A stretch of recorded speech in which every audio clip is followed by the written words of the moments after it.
Yes we are live now. Hello friends, discuss करेंगे Hindi pedagogy के कुछ क्वेश्चंस को। प्रीवियस ईयर क्वेश्चंस हैं और सीटेट से ज़्यादा कहीं और प्रीवियस ईयर क्वेश्चंस शायद ही रिपीट होते हों। वैसे प्रीवियस ईयर हर जगह ही इंपॉर्टेंट होते हैं, बट यहाँ कुछ ज़्यादा ही ज़रूरी बन जाते हैं। तो स्टार्ट करेंगे क्योंकि सिलेबस बिल्कुल फिक्स्ड है, नेगेटिव मार्किंग है नहीं, क्वालिफाइंग एग्जाम है। तो ओत्रे अभी तो मुझे ही नहीं बताया कि मैं अपने घर में रह रही हूँ या कहीं और। खैर कोई बात नहीं, दैट्स ओके। चलिए स्टार्ट करेंगे फिर आज का सेशन और समझेंगे कुछ चीज़ों को। ठीक है बात। अब आप कहेंगे मैं क्या कर रही हूँ, तो ये मैं अभी बताऊंगी। 1-2 दिन में ये जो एको का सॉल्यूशन है उसको कर रही हूँ। यस, चलिए फिर सभी को गुड इवनिंग, नमस्कार, राम राम, सत श्री अकाल, अस्सलाम वालेकुम, what ever you feel connected with. Start करेंगे, तैयारी जम के करनी है। ठीक है, स्टार्ट करते हैं। पहला सेशन है प्राथमिक स्तर पर बच्चों की भाषा का आकलन करने का उद्देश्य। यानी प्राइमरी लेवल पे आप बच्चों को क्या कर रहे हैं, असेस कर रहे हैं। इसका उद्देश्य क्या होगा, इसका ऑब्जेक्टिव क्या है, क्यों आप बच्चे को असेस कर रहे हैं, क्यों आप बच्चे को जांच रहे हैं, प्राथमिक स्तर पर आकलन क्यों करेंगे आप, इसका उद्देश्य मुझे बता दीजिए। तभी जाकर के बात बन पाएगी, तभी जाकर के हम बढ़ पाएंगे आगे। मजाक की बात है नहीं, ठीक है। बताइए जल्दी, आगे बढ़ना उतना भी आसान काम नहीं है। आंसर कीजिए फटाफट से। कोई बी कह रहा है, कोई ए कहेगा, एक आध ई वाला भी है, कोई पांचवा ऑप्शन किसी ने बनाया हो, मन किया हो है। चलिए खैर, ये तो हुई मजाक की बात। उसकी पठन क्षमता का आकलन, सिर्फ पढ़ने की क्षमता का आकलन करेंगे। उसके भाषा प्रयोग की क्षमता का आकलन, यानी वो भाषा को प्रयोग कैसे कर पाता है, यानी वो यूज कैसे करता है लैंग्वेज को, इस बात को आप आकलन करेंगे, इस बात का। या फिर सी ऑप्शन, उसकी लेखन क्षमता का आकलन, वो राइटिंग एबिलिटी कैसी है उसकी। या फिर उसकी बोलने की कुशलता, मतलब वो बोलता कैसा है, स्पीकिंग एबिलिटी कैसी है। बताइए, क्या आपको नहीं लग रहा कि एक ऑप्शन ऐसा है जिसने अपने अंदर बाकी चारों ऑप्शंस को समाहित कर लिया है, और ये ऑप्शन है फोर्थ ऑप्शन, उसके भाषा प्रयोग क्षमता की आकलन।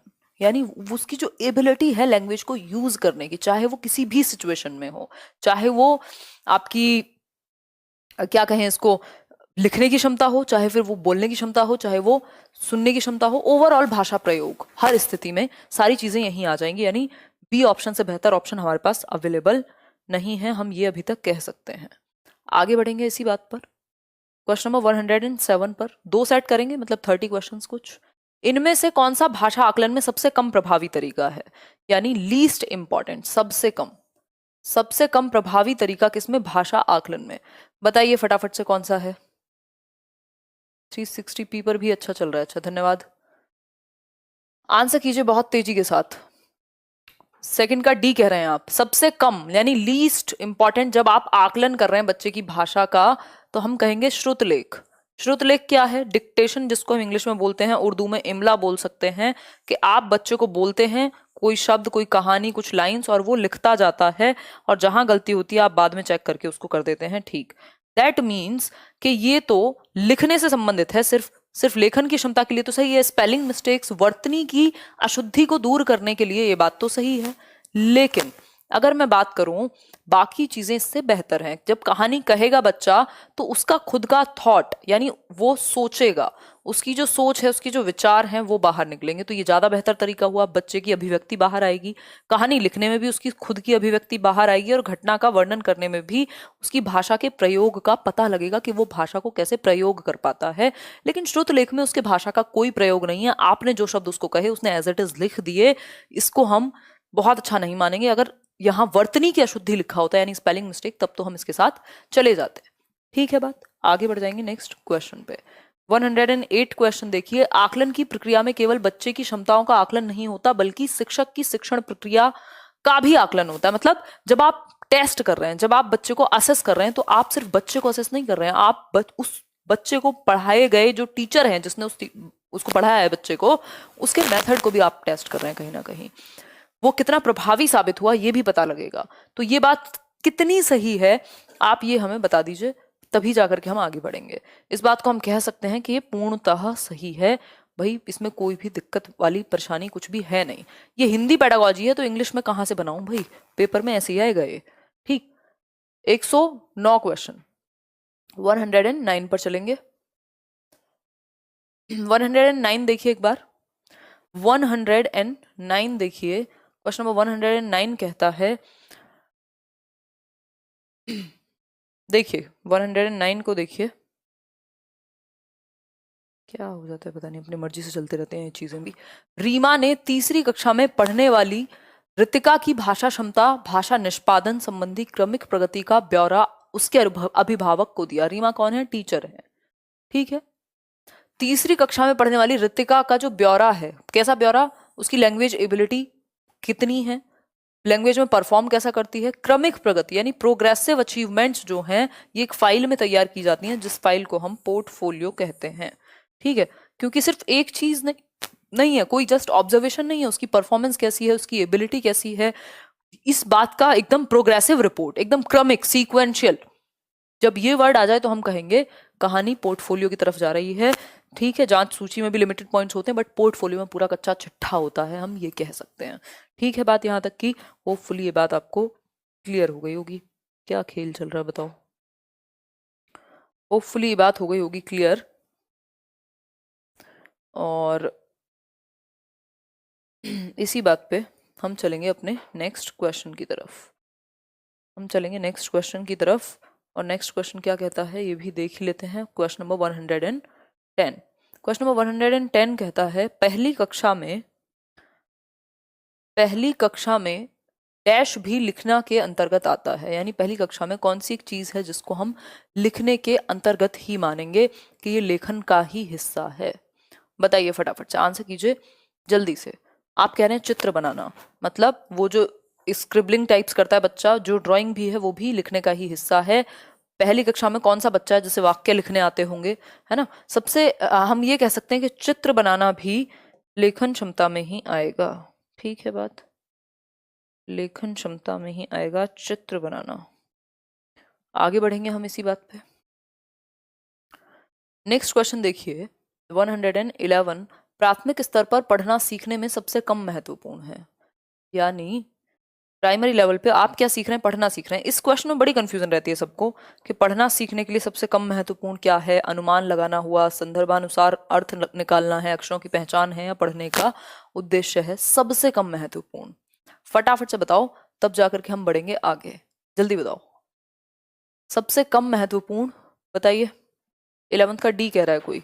जी नहीं, अक्षरों की पहचान सबसे कम महत्वपूर्ण है पढ़ना सीखने में। अब आप कहेंगे अक्षरों की पहचान के बिना कैसे पढ़ेगा? वो बात आपकी सही है, बट यदि अनुमान ना लगा पाए बच्चा, संदर्भानुसार समझ ना पाए, और पढ़ने का उद्देश्य ही ना पता हो क्यों पढ़ रहे हैं कोई चैप्टर, तो कोई पॉइंट नहीं है। फिर पढ़ना सीखने के बाद भी वो कोई अर्थ नहीं निकाल पाएगा अगर वो अक्षर पहचानता भी है, ठीक है। ये 2 बार आया हुआ क्वेश्चन है, दोनों बार आंसर सेम ही है, ठीक है बात। तो आंसर इसका सी है, ना कि डी ऑप्शन। होपफुली ये बात आपको क्लियर हुई होगी। क्वेश्चन नंबर 112 देखिए, भाषा अर्जन क्षमता किसके साथ संबंधित है? यानी लैंग्वेज एक्विजिशन की जो एबिलिटी है वो किससे जुड़ी हुई है? इस बात का जवाब आप आज के आज अभी के अभी देंगे। इस किस्से को हम अभी निपटाएंगे कि भाषा अर्जन क्षमता की बात चॉम्स्की ने की है, यानी नॉम चॉम्स्की। इसने कही है नॉम चॉम्स्की। ये कहते हैं हमारे अंदर इनेट जन्मजात क्षमता है मानव शिशु में भाषा को अर्जित करने की। भाषा लेके पैदा नहीं हुआ है, बट अर्जित करने की जन्मजात क्षमता है। किसके थ्रू? LAD के थ्रू। LAD क्या है? लैंग्वेज एक्विजिशन डिवाइस, यानी भाषा अधिग्रहण यंत्र, ठीक है बात। हिंदी में भी सेम है, इंग्लिश में भी सेम है। अब चलेंगे हम क्वेश्चन नंबर 113 पर। 113वें सवाल पे हम जाएंगे। देखिए एक बार 113 नंबर प्रश्न देखिए। क्वेश्चन देखिए क्या कहता है। क्वेश्चन ने कहा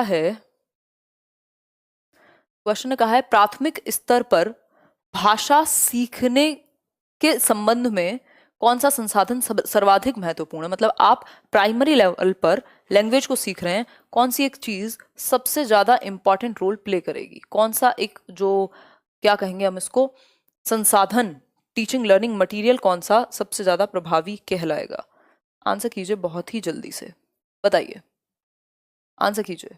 सिंपल है, बाल साहित्य से अच्छी और दूसरी चीज क्या हो सकती है ना? चंपक की कहानियां पढ़वाइए बच्चे को, इससे क्या होगा, उसकी इमेजिनेशन की क्षमता भी अच्छी होगी, उसकी थॉट प्रोसेस भी अच्छी होगी, वो इमेजिन कर पाएगा, वो अपनी बात को कहना सीख पाएगा, है ना? 70 चीजें वो कर पाएगा, ठीक है बात।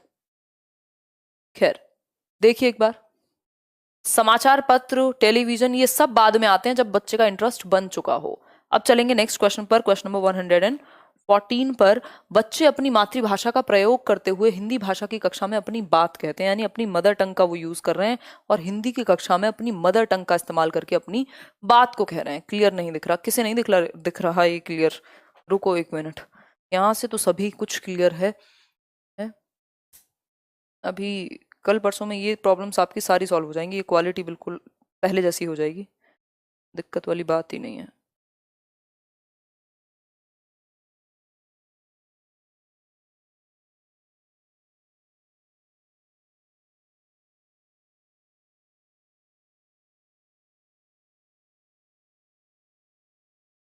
खैर इतना काफी क्लियर है, इससे ज्यादा क्लियर अभी के लिए तो नहीं हो पाएगा। ये स्वाभाविक बात है कि अपना बच्चा जो है अपनी मातृभाषा का प्रयोग करता है अपनी बात को कहने में। सिंपल बात, कोई समस्या परेशानी कोई दर्द कुछ दुख नहीं होना चाहिए, यहाँ तक नहीं होना चाहिए। स्वाभाविक बात है, ये निंदनीय नहीं है, इसमें कोई बुरी बात नहीं है यदि वो अपनी मातृभाषा का इस्तेमाल करे अपनी बात को कहते हुए। भाई उसको वही आती है और उसी का वो इस्तेमाल कर रहा है, इसमें बुराई है कहाँ? इसमें कहाँ बुराई है कि वो अपनी मातृभाषा का प्रयोग करे? क्वेश्चन नंबर 115 देखिए, बहुभाषिकता हमारी पहचान भी है और हमारी डैश व डैश का अभिन्न अंग भी है। ये भरिए फटाफट से, ऑलरेडी करवा दिया है। कब करवाया है ये मुझे क्यों नहीं याद आ रहा? चलो देख लेंगे एक बार। 30 क्वेश्चन है, 2 सेट हैं इसके, देख लूंगी मैं एक बार। मैं अभी जितने भी लास्ट पेपर्स हैं मैं सोच रही हूँ उनको सबको ही रिवाइज करा दूं। बताओ एक बार। सभ्यता व संस्कृति का अभिन्न अंग है बहुभाषिकता। क्या? मल्टीलिंगुअलिज्म। मल्टीलिंगुअलिज्म, भाई हमारी सभ्यता जो हमारी सिविलाइजेशन है और जो हमारी संस्कृति जो हमारा कल्चर जो है उसका अभिन्न अंग है कि मल्टीपल लैंग्वेज हमारे समाज में यूज होती आई हैं, बहुभाषाएं यूज होती आई हैं। प्राथमिक स्तर पर पाठ्य पुस्तक में कार्टून भाषण विज्ञापन आदि बच्चों के भाषा विकास में क्या है? बताइए फटाफट से। सिंपल बात है, ये सारी ही चीजें क्या है? ये सारी ही चीजें सहायक हैं, ठीक है, ये हेल्पफुल हैं, ये रिसोर्स हैं। जितनी भी चीजें हमने ऊपर देखी, इससे बच्चे का भाषा विकास अच्छा होगा। ये बाधक नहीं है, निरर्थक नहीं है और अनुपयोगी भी नहीं है। ऐसा नहीं है कि ये यूजफुल नहीं है। क्वेश्चन नंबर 117 को हम देखना चाहेंगे, जो कि हमें ऊपर मिलेगा 117 नंबर प्रश्न। ये देखिए क्वेश्चन नंबर 117 देखिए एक बार। 5वीं कक्षा की सुहानी पांचों किन्हों आंखें, ये आप देख ही पा रहे हो कि गलतियां कहाँ करे, दोनों ऐसे शब्दों को इस्तेमाल कर रही है। आप क्या कहेंगे कि बच्चे को लिखने में समस्या है कहाँ?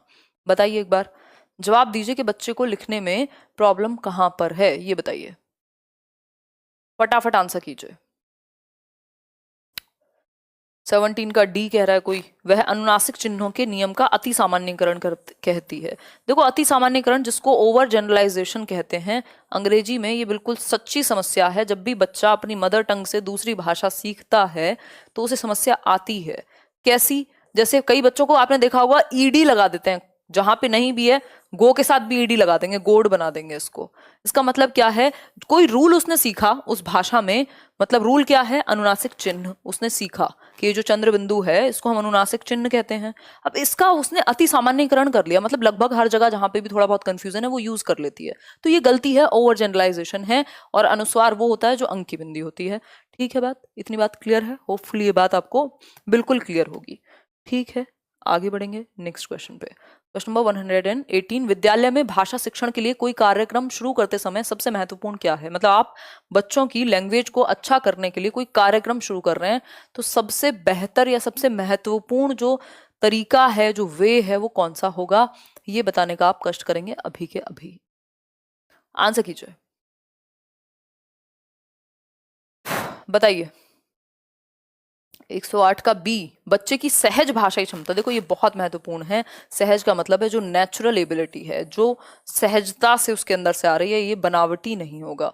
ठीक है बात। तो बच्चे की लिखित क्षमता को पहचानना इन सबसे इंपॉर्टेंट है कि बच्चा सिर्फ मौखिक क्यों, सहज भाषाई क्षमता, इसमें सब कुछ आ जाएगा। जो नेचुरली जैसे वो यूज करता है उसको आप पहचान पाए कि उसमें क्षमता है कि नहीं है, क्या है क्या नहीं है। कई बार बच्चे जब स्कूल आते हैं तो 2 या 3 भाषाओं को डैश और बोलने की क्षमता से लैस होते हैं। बताइए, सिंपल बात है। जो बच्चे के, आज लाइक शेयर नहीं कर रहे हो भाई, बिल्कुल क्या हुआ, एनर्जी मेरी तरह डाउन है क्या? मैं तो बहुत सारी मेहनत हो गई है पिछले 30 तारीख से ही, इसलिए थोड़ी डाउन है। ठीक हो जाएगी 2-4 दिन में। आप लोगों की क्यों डाउन है एनर्जी? लाइक शेयर क्या करो, थोड़ा एनर्जी बढ़ती है, पेपर आ रहा है, मैं भी खड़ी हूँ आपके साथ 2-2 3-3 घंटे से ज्यादा ही, क्लासेस तो कई चलती हैं। खैर बताओ एक बार, 2 या 3 भाषाओं को बोलने और इसके साथ क्या होगा, समझने। जरूरी थोड़ी है बच्चे को जब वो घर से उसके मातृभाषा मान लीजिए पंजाबी है तो उसको पंजाबी लिखनी भी आती होगी जब वो स्कूल आया होगा 5 साल का 6 साल का, बट समझनी आती होगी। तो हम कह सकते हैं कि बोलने और समझने की क्षमता से लैस होता है, इक्विप्ड होता है। लैस का मतलब है यहाँ, इक्विप्ड है वो, मतलब उसको आती है वो लैंग्वेज यूज करनी, बिल्कुल 2 या 2 से अधिक भाषाएं वो लेकर के आता है, इसकी समझ से वो लैस होता है, ये हम कह सकते हैं। होपफुली ये बात क्लियर होगी। इस वाले सेट का आखिरी सवाल, फिर हम दूसरे सेट को करेंगे, इसमें ही लैंग्वेज 2 वाले क्वेश्चन करेंगे। किसी विषय को सीखने का मतलब है उसकी डैश को सीखना या फिर डैश को सीखना। जरा फटाफट से आंसर करके बताओ, किसी विषय को सीखने से मतलब क्या है, बताइए, फटाफट से आंसर कीजिए। अवधारणाओं और शब्दावली को सीखना, शब्दावली और विषय को नहीं, विषय विषय तो अपने आप में ही विषय है ना। अवधारणाएं मतलब उसके कॉन्सेप्ट और जो उसकी वोकैब है, इन दोनों ही चीजों को सीखना। आंसर जो है इसका ऑफिशियल आंसर और सही आंसर वो है आपका डी ऑप्शन। अब हम चलेंगे नेक्स्ट पॉइंट पर। नेक्स्ट पॉइंट क्या है देख लेते हैं, मतलब नेक्स्ट पॉइंट क्या, लैंग्वेज 2 है इसी में। और देखो सिलेबस दोनों का सेम रहता है, तो आप दोनों ही भाषाओं को प्रैक्टिस करें जब भी आप प्रैक्टिस कर रहे हो। ये मत सोचिए आपने लैंग्वेज 2 चूज किया तो सिर्फ उसी के क्वेश्चन सॉल्व करेंगे। सिलेबस आपका सेम है, दोनों ही जो लैंग्वेजेस हैं आपकी, या मान लीजिए हिंदी ही है, तो वो लैंग्वेज 2 के क्वेश्चन भी आपको बराबर की हेल्प करेंगे क्योंकि सिलेबस एग्जैक्ट सेम है। 136 से शुरू होगा आपका पेडागोजी का क्वेश्चन। देखिए एक बार, यहाँ पर है, प्राथमिक स्तर पर कौन सी गतिविधि बच्चों की मौखिक अभिव्यक्ति के विकास में सबसे कम महत्वपूर्ण। मौखिक अभिव्यक्ति आप जानते हैं ओरल लैंग्वेज, ओरल लैंग्वेज। 17वां क्वेश्चन फिर से समझाओ, 117 अभी समझा दूंगी एक बार, अब इसको हो जाने दो फिर मैं समझा दूंगी, कोई दिक्कत वाली बात नहीं है। पीडीएफ मैंने पहले ही शेयर की हुई है, आप टेलीग्राम चैनल में देखो जाके। मैंने 2018 के दोनों पेपर, 2019 के दोनों पेपर और 2000, हाँ दोनों 2019 के 4 पेपर, तो उसमें है, ढूंढ के पढ़ो कभी। देखो, प्राथमिक स्तर पर कौन सी गतिविधि बच्चों की मौखिक अभिव्यक्ति के विकास में, मौखिक मतलब ओरल, जो उसकी लैंग्वेज की एबिलिटी है वो बेहतर हो जाए, इसके लिए आप क्या करेंगे।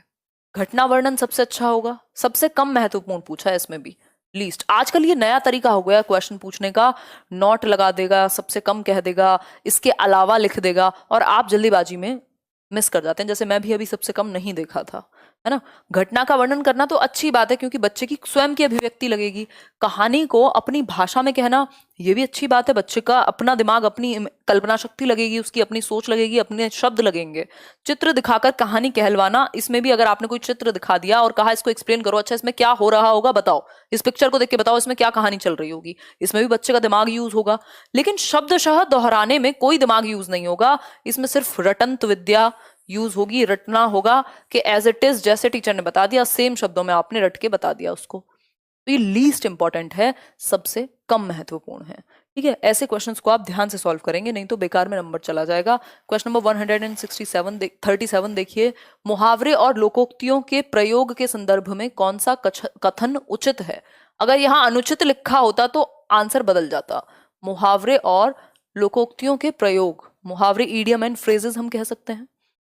कौन सा कथन जो है वो काम का है, अगर मैं कहूं तो कौन सा कथन काम का है। किसको जूम कराने का शौक चढ़ा है, लो जूम कर देते हैं, देखो फटाफट से आंसर करो। अनिवार्य हिस्सा है, प्रभावी बनाते हैं, या फिर नियंत्रित करते हैं, या भाषा का अलंकरण इनका कार्य है, मतलब सुंदरता बढ़ाना। सिर्फ सुंदरता बढ़ाना कार्य नहीं है, इसको प्रभावी बनाना, आपकी बात में वजन डालना भी इसका क्या कहेंगे उद्देश्य है, ठीक है। क्लियर बात है, आगे बढ़ेंगे। यानी इफेक्टिव बने आपका भाषा प्रयोग, अनिवार्य है ये तो जरूरी नहीं है, बहुत सारे लोग नहीं भी यूज करते तब भी भाषा का इस्तेमाल कर रहे हैं। मीता ने सभी बच्चों को एक अनुच्छेद दिया जिसमें हर 5वें शब्द की जगह रिक्त स्थान था, ठीक है। जिसे बच्चों को भरना था, मीता ने किसका प्रयोग किया होगा, ये मुझे लग रहा है ये मैंने आपके साथ डिस्कस किया है। बताओ एक बार यार, एक बार बताना, मुझे रिपीटेड लग रहे हैं क्वेश्चन या आपको भी लग रहे हैं। तो इसको क्लॉज परीक्षण कहते हैं, इसको क्लॉज परीक्षण कहते हैं मेरी समझ के अनुसार, ठीक है। बात आगे बढ़ेंगे क्वेश्चन नंबर 140 पर। कोई क्वेश्चन तो होगा जो मैं पहले करा चुकी हूँ। 139 देखिए, बच्चों में डैश और डैश के माध्यम से लेखन कौशल का विकास किया जा सकता है? बताइए फटाफट से, कोई बात नहीं, 2 बार और कर लोगे तो कोई दिक्कत नहीं है। फटाफट से आंसर करो। किसी ने कोई क्वेश्चन पूछा है? मैं देखती हूँ, इतने जवाब दो बहुत तेजी से। आजकल तो क्वेश्चन इतनी तेजी से निकलते हैं, देख ही नहीं पाती हूँ।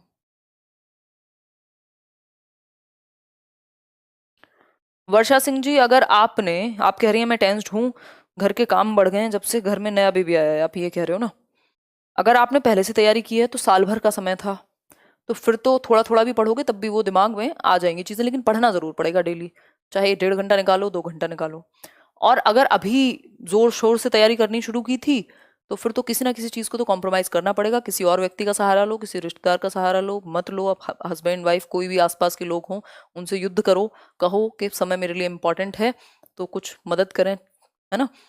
नहीं तो जो समय है उसी में से काटना पड़ेगा, है ना? 2-4 दिन नहाने की छुट्टी कर दो, और क्या करेंगे? 10-10 15-15 मिनट काट काट के निकालो। क्योंकि बहाना छोड़ दीजिए, बहाना भी क्या, सच की सिचुएशन भी कोई आपसे सुनेगा नहीं जीवन में। कोई नहीं सुनता, कोई नहीं पूछता, ना ही फर्क पड़ता है लॉन्ग टर्म में कि आपके जीवन में कितनी समस्याएं थी, आप समस्याओं से निकले नहीं निकले, ये आप ही को पता है सिर्फ। देखिए, 1 साल में पेपर हो रहा है, अगर ये मौका निकल गया तो दिक्कत हो जाएगी, जिंदगी खत्म नहीं होगी बट बेकार में समय व्यर्थ हो जाएगा बहुत लंबा। देखो, बच्चों में डैश और डैश के माध्यम से लेखन कौशल का विकास किया जाता है, किया जा सकता है। लेखन कौशल, लिखने का विकास, रेखांकन और चित्रांकन, यानी रेखाओं के थ्रू बनाना और चित्रांकन, दोनों ही चीजें, चित्र बनाना और एक तरीके से वो हाईलाइट कह सकते हैं, दोनों के थ्रू ही हम क्या कर सकते हैं, विकास कर सकते हैं। किसका? लेखन क्षमता का। बेसिकली बच्चे को पेन चलाने की आदत पड़ेगी। क्वेश्चन नंबर 140 देखिए एक बार। मुदिता अक्सर श को स बोलती है। मुदिता एक बच्ची है जो श को स बोलती है। अब इस केस में आप क्या करेंगे, ये पूछा है हमसे क्वेश्चन ने, बताइए। मुदिता एक बच्ची है जो श को स बोलती है ना? शाम को साम बोलती है, तो आप क्या करेंगे? क्या है ये? भाषागत त्रुटि है, यानी गलती है, एरर है लैंग्वेज में, क्षेत्रीय भाषा का प्रभाव है, भाषागत ज्ञान का अभाव है, या भाषा प्रयोग में लापरवाही है? देखो, ये तो मुझे भी पता है, आपको भी पता है कि भाषागत त्रुटि है, गलती हो रही है बच्चे से, लेकिन बात यहाँ पे क्वेश्चन पढ़ो, आप इस स्थिति के बारे में क्या कहेंगे? आप as a teacher solution oriented होते हैं, आप सॉल्यूशन खोजते हैं कि इसका रीजन क्या हो सकता है। तो ये त्रुटि तो ऑटोमेटिकली पता है ना, शाह को सौ बोल रही है। हम ये कहेंगे भाई क्षेत्रीय भाषा का प्रयोग है, भाषा का प्रभाव है बच्चे पे, जिस क्षेत्र का वो है, जो उसके आसपास के माहौल में भाषा बोली जाती है, उसका प्रभाव है, उसके कारण ऐसा हो रहा है ना? भाषागत ज्ञान का अभाव है, प्रयोग में लापरवाही, जरूरी नहीं है ना, लिख नहीं रही है, बोलने में प्रॉब्लम है। कई लोग लिखते सही है, बोलते गलत है। आगे बढ़ेंगे। निम्नलिखित में से कौन सा प्रश्न बच्चों की भाषा क्षमता के विकास में सर्वाधिक सहायक है, यानी उनकी लैंग्वेज एबिलिटी बेहतर हो, इसमें सबसे इंपॉर्टेंट सवाल। अब इसमें मैं भी 2 बार 2 आंसर बता चुकी हूँ, मुझे किसी ने भेजा हुआ था अभी कल परसों ही। क्या क्लियर नहीं है? वीडियो क्लियर नहीं है? आपके इंटरनेट में दिक्कत है जी, यहाँ से इतनी चीजें क्लियर है कि आपको पढ़ने में समस्या नहीं होगी। आजकल सेशन देखने आते हो, लाइक शेयर नहीं करते हो हैं? बराबर लाइक किया करो, जितने लोग आते हैं उतने ही लोगों का एक अटेंडेंस भी होनी चाहिए। आंसर कीजिए। 14 का बी आंसर, इसका यही है, बी ऑप्शन, ऑफिशियली भी यही है, ये मैंने आज चेक भी किया है इसको। तितली कली के पास कब गई और क्यों, यही इसका ऑफिशियल आंसर है। डाल डाल का इस्तेमाल करते हुए भी ओपन एंडेड मुक्त उत्तर प्रश्न था, लेकिन उसको कंसीडर नहीं किया गया। हो सकता था आंसर, बट नहीं हुआ, क्योंकि शायद इसमें रीजनिंग ज्यादा दिख रही होगी एग्जामिनर को, ज्यादा ये डाइवर्जेंट थिंकिंग वाला लग रहा होगा, है ना? तो बी ऑप्शन ही है इसका सही आंसर, जो ऑफिशियली सही है, आप चाहें तो ये चेक कर सकते हैं। सामाजिक अंतःक्रिया की अवधारणा से संबंधित है। सामाजिक अंतःक्रिया मतलब सोशल इंटरेक्शन की जो कॉन्सेप्ट है, उससे संबंधित कौन सी एक चीज है, बताइए फटाफट से, आंसर कीजिए। 10,000 लोग हम जुड़ करके हो गए, 7,200 लोगों ने लाइक किया है। कहाँ नींद में सोए रहते हो, बताओ एक बार। स्किनर, प्याजे, चॉम्स्की, वाइगोस्की, कौन? सामाजिक अंतःक्रिया यानी सोशल इंटरेक्शन, तो एक ही व्यक्ति हैं जो बहुत महत्व रखते हैं सोशल इंटरेक्शन में, जिनको हम वाइगोस्की के नाम से जानते हैं। ठीक है, इनकी थ्योरी का नाम ही है सामाजिक सांस्कृतिक सिद्धांत। स्किनर ने भाषा सीखने की प्रक्रिया में डैश पर सर्वाधिक बल दिया, स्किनर, BF स्किनर, इन्होंने लर्निंग पे काम किया है, ऑपरेंट कंडीशनिंग, क्रिया प्रसूत अनुबंधन कहते हैं इसको। इन्होंने भाषा पे भी, लैंग्वेज एंड थॉट, नहीं कुछ तो नाम है इनकी बुक का, लैंग्वेज के बारे में इन्होंने काफी बात की है। तो हम कह सकते हैं कि इन्होंने अनुकरण के थ्रू, ये कहते हैं जब बच्चा देखता है बड़ों को बोलते हुए, वो बोलने का प्रयास करता है, वो सही बोलेगा तो तुतला के बोलेगा, आप रीइंफोर्समेंट देंगे, पुनर्बलन देंगे, वो ठीक बोलेगा, ऐसे ही वो भाषा सीखता है। तो स्किनर का यदि जिक्र आए तो आप कहेंगे अनुकरण के थ्रू भाषा सीखने की बात स्किनर करते हैं। अब हम चलेंगे क्वेश्चन नंबर 144 पर। देखिए एक बार, बच्चों की भाषाई क्षमता के आकलन में सर्वाधिक सहायक क्या है? भाषाई क्षमता यानी उसकी जो लैंग्वेज की एबिलिटी है उसको जांचने के लिए सबसे महत्वपूर्ण, सबसे बेहतर तरीका कौन सा होगा, ये बताइए, फटाफट से बताइए, तभी जाकर के हम बढ़ेंगे आगे। आंसर कीजिए, आंसर, जनता जवाब चाहती है। आप कह रहे हैं, कोई कह रहा है बी, कोई कह रहा है ए। देखो, औपचारिक बात में तो वो सोच समझ के बात करेंगे, अनौपचारिक में नेचुरल रहेंगे। तो सबसे इंपॉर्टेंट है जो उनका नेचुरल, जो सहज अभिव्यक्ति है वो निकल के आए, जो कि ए ऑप्शन में आएगी। ठीक है बात?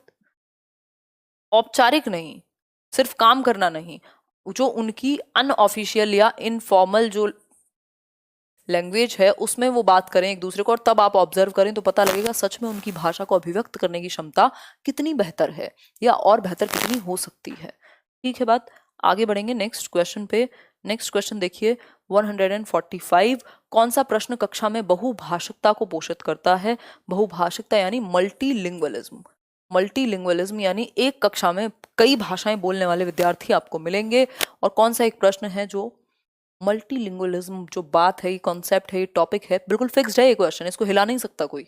1 से 2 क्वेश्चन बहुभाषिता पे आते हैं, चाहे हिंदी हो, इंग्लिश हो, फारसी हो, लैंग्वेज है तो बहुभाषिकता पूछेगा। बताओ, क्योंकि एनसीएफ इसको इंपॉर्टेंस देता है। बताओ एक बार, अच्छी लगने वाली महक को क्या कहेंगे? तो ये तो 1 वर्ड आंसर हो गया।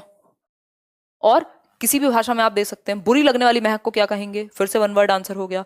तुम्हारे घर में किस किस की महक आती है?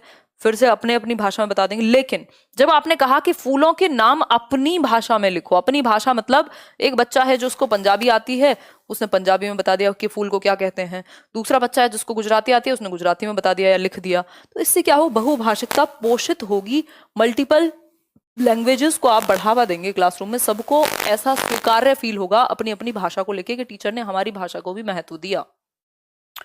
क्वेश्चन नंबर 146 देखिए, इस कहानी में पहाड़ी घाटी शब्दों का इस्तेमाल हुआ है, पहाड़ी इलाके से जुड़े हुए और शब्द सोचकर लिखो।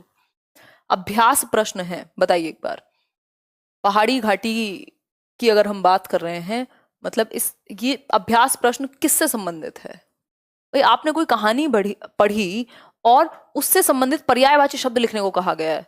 पहाड़ी इलाके से जुड़े हुए शब्द, मतलब कह सकते हैं उस एक कॉन्टेक्स्ट के शब्द बच्चे को पता होने चाहिए। तो इससे क्या होगा, संदर्भ में व्याकरण। अब चाहे वो पर्यायवाची लिखे, चाहे वो अपनी सोच के अकॉर्डिंग सिचुएशन लिखे, ये सारी चीजें यहाँ आ गई, क्योंकि ये सारी जो चीजें हैं शब्द भंडार में, शब्दकोश में, पर्यायवाची, ये सब व्याकरण सीखने का ही हिस्सा हैं। तो संदर्भ में व्याकरण सीखना इसका सही, सुंदर, सस्ता, सरल, टिका हुआ आंसर है, क्योंकि ये सारी चीजें जो हैं ये व्याकरण के अंदर ही हैं।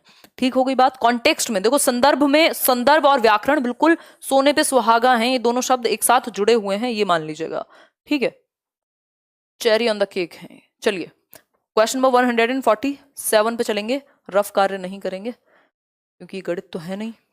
देखिए क्वेश्चन नंबर 147 देखिए, शिक्षण प्रक्रिया को रुचिकर बनाने में यानी इंटरेस्टिंग बनाना है किसको? शिक्षण प्रक्रिया को। क्या करना चाहिए ये बता दीजिए फटाफट से, बिना समय गवाए। शिक्षण प्रक्रिया को रुचिकर यानी इंटरेस्टिंग बनाने का, टीचिंग लर्निंग को इंटरेस्टिंग बनाने का कौन सी शिक्षण सहायक सामग्री बेहतर होगी? बताइए। अब कई लोग कहेंगे ऑडियो वीडियो। सिर्फ ऑडियो वीडियो ही नहीं, जैसा कॉन्टेक्स्ट हो, वैविध्यपूर्ण। वैविध्यपूर्ण का मतलब है जैसा कॉन्टेक्स्ट हो, विविधता हो, डाइवर्सिफाइड हो आपका टीचिंग लर्निंग मटेरियल, यानी सिचुएशन के अकॉर्डिंग आपके पास मटेरियल अवेलेबल हो, चाहे वो प्रिंटेड हो, ऑडियो हो, विजुअल हो, एक्टिविटी हो, खेल हो, खिलौना हो, कुछ भी हो। ठीक, तो ये बाकी सारी चीजें यहीं पे आ जाएंगी। भाई एड दिखाना है आपको, एक कोई वो दिखाना है जो विज्ञापन है, तो उसके लिए न्यूज़पेपर ले आओगे। आपको कोई शॉर्ट फिल्म दिखानी है, उसके लिए ऑडियो वीडियो का यूज करोगे। तो सिंपल बात है, वैविध्यपूर्ण, जैसी विविधता होनी चाहिए सामग्री में, कॉन्टेक्स्ट के अकॉर्डिंग हो। 148 नंबर क्वेश्चन देखिए, प्राथमिक स्तर पर भाषाई क्षमताओं का विकास डैश है और साहित्य डैश।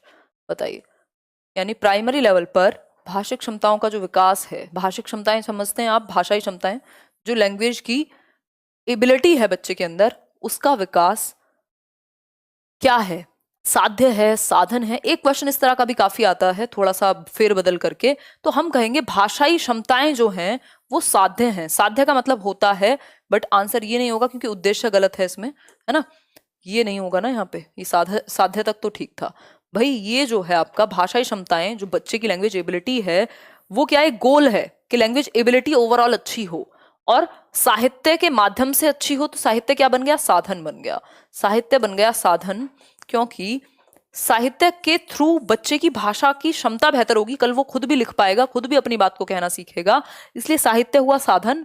और साध्य यानी गोल क्या है, गोल है आपका लैंग्वेज एबिलिटी, भाषाई क्षमता का विकास, और जो मीन्स है, जो साधन है, जो टूल है, वो है आपका साहित्य यानी लिटरेचर।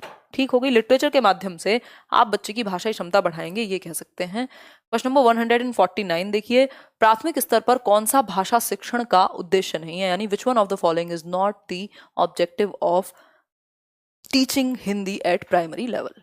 बताइए फटाफट से, क्या हो गया, माइक को बताओ, आंसर करो फटाफट से। भाषा शिक्षण का उद्देश्य नहीं है।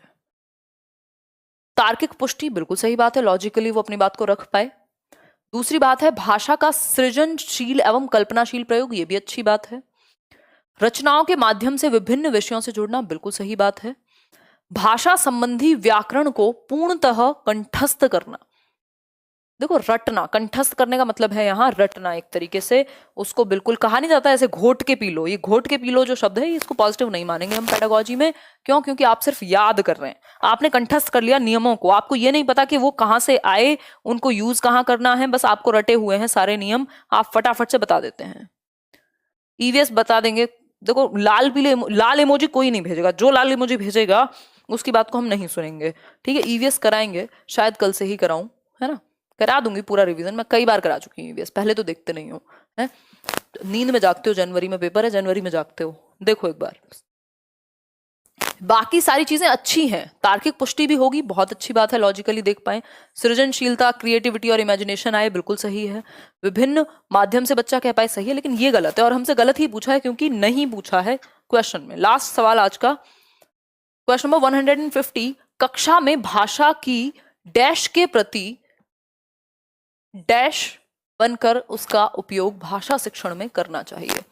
बताइए एक बार, विविधता या विद्वान के प्रति, विविधता, कक्षा में भाषा की विविधता के प्रति संवेदनशील बनकर उसका उपयोग करें, या फिर संवेदनशीलता के प्रति कठोर होकर के। बन नहीं रही है बात, अगर आप दोनों लगा के देख रहे होंगे तो आपको पता लग पाया होगा कि सिर्फ बी ऑप्शन ही यहाँ सेट बैठ पाएगा, क्योंकि विविधता का मतलब है डाइवर्सिटी होगी, क्लासरूम में अलग अलग भाषाएं बोलने वाले बच्चे होंगे, तो ये हो गई विविधता। अब इस विविधता के प्रति संवेदनशील, सेंसिटिविटी होनी जरूरी है, नहीं तो आप किसी बच्चे को कुछ कह देंगे, कोई बच्चा अपने घर की भाषा बोलेगा, आप कहेंगे अरे तुम तो हरियाणवी हो, तुम तो बिहारी हो, तुम तो ये भाषा बोलते हो। तो आपका इनसेंसिटिव नहीं, सेंसिटिव होना जरूरी है, संवेदनशील होना जरूरी है, असंवेदनशील की जगह। ठीक है, बात क्लियर हो गई बात, कोई समस्या, परेशानी, कोई दर्द, कोई दुख। अब आउट ऑफ 30 क्वेश्चन, मैम को लाल रंग पसंद नहीं है, नहीं लाल रंग में दिक्कत नहीं है, बट ये जो रेड इमोजी है, ऐसा लगता है कि ऐसे आंखें करके, मेरे पास एक रेड कलर की वो थी हुड, तो जब ये आया था, मैं शायद 10th में होंगी, पता नहीं, इमोजी, तो मेरे पास रेड हुड था, तो हम लोग डिस्कस कर रहे थे एक दिन कि ऐसे लाल वाले इमोजी को, तो मैं ऐसे रेड वो लगा के कैप और उसको नकल कर रही थी, तो हम लोग काफ़ी हंसे थे, इस बात पे मुझे याद आ गई। इमोजी से प्रॉब्लम नहीं है, बट आप किस बात को किस तरीके से कह रहे हैं और किससे कह रहे हैं, उससे प्रॉब्लम है ना। तो ये लाल इमोजी बना के अगर कोई ऑर्डर देगा तो बुरा लगेगा। देखो, आउट ऑफ 30 क्वेश्चंस कितने ठीक हुए,